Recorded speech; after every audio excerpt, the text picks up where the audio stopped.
56 years ago, Russia, the northern Ural Mountains. A group of 9 students of the Ural Polytechnic Institute embarked upon a difficult winter expedition to reach the Otorten mountain.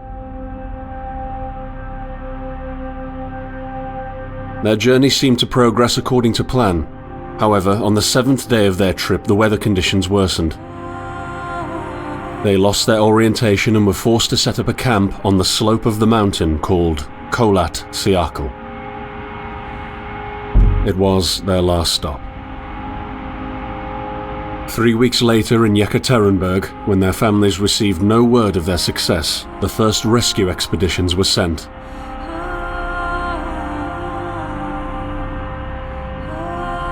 On February 25, 1959, an abandoned encampment was found. The tent was torn down and covered with snow, with all the group's belongings left inside. Further examination revealed it was cut from inside out.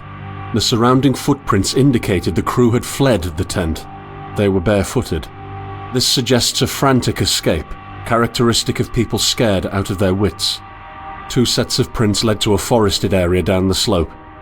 The rescue team found an improvised fireplace and 2 bodies. They were lying in but their underwear, with cuts and scratches to their limbs, suggesting they had tried to climb the tree in panic. What could terrify them so much? The next 3 bodies were found scattered a few hundred meters from the first discovery. One of them had suffered a fractured skull, this despite no evidence of a struggle. It took the spring thaw 2 months later to enable the rescue team to find the rest of the victims. The last 4 skiers were found buried in a thick layer of ice and snow. Their autopsies led to even more bizarre findings. All of the bodies had severe internal injuries caused by an undetermined force, similar to that of a serious car accident. No external damage nor bruises were visible, besides a tongue ripped from one victim's mouth and a strange orange skin color. Much speculation arose from these puzzling events. Such theories included attack from the local tribesmen, from an avalanche, or animals. Each theory, however, only served to create more questions. The truth behind this tragic course of events remains unexplained to this day. What really happened? Maybe the answer still waits to be discovered, deep under the snow.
the end, the only thing I saw was a flash.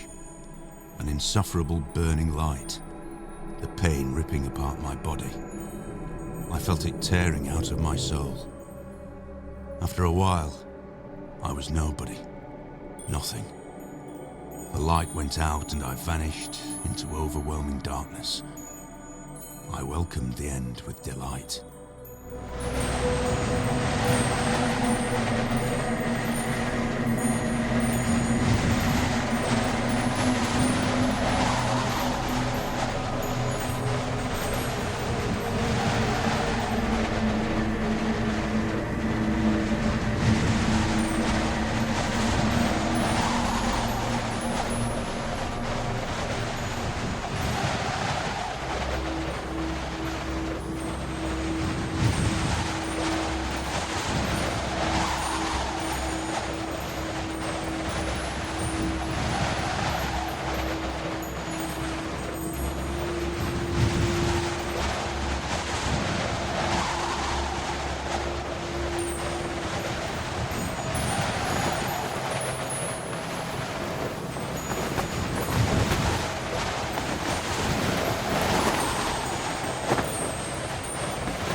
Behind you.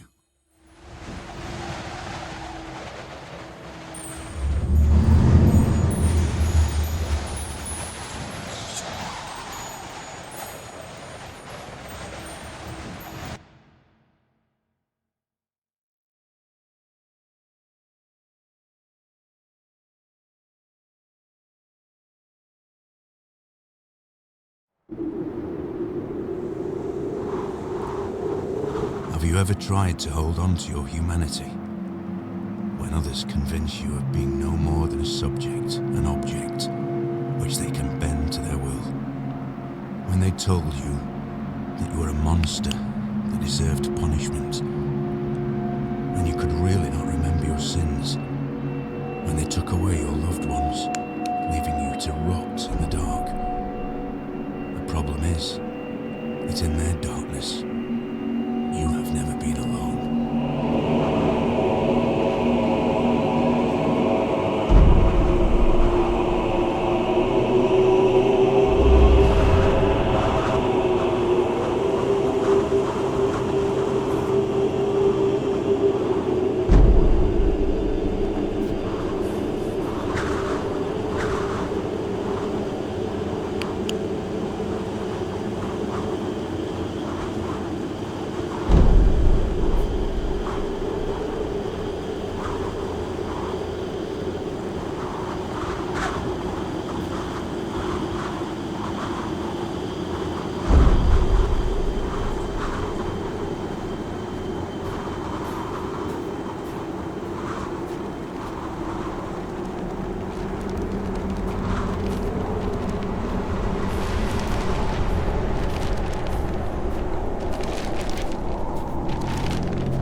I set out the moment I heard about the incident.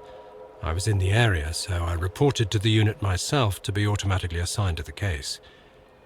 I arrived at Vichy on February the 19th, a couple of days before the Institute's rescue group. While waiting for them, I started asking around to see if anyone from among the locals knew anything about the incident. One of them said he had a hunting cabin in the search region and knew the area very well.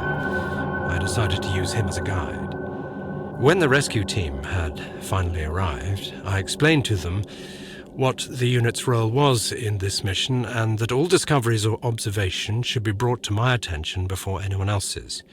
We established priorities, checked the equipment, and set off right away. It was not until February the 26th we found the tent that I believe belonged to the students. Initial findings show that the people in the tent cut its sidewall and for some reason tried to escape from it in panic. The tracks in the snow led to a forest 1.5 kilometers away. But the trail went cold after 500 meters, and we had to carefully search the entire area. This was not a place of any average incident. We had shivers crawling all over our bodies because of the atmosphere surrounding us. I was convinced that something more than just an accident had occurred here. I had the feeling we were dealing with something unnatural.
Slipping slowly into the abyss, and there is no one to give you a hand. And at the bottom, I am the only one waiting for you.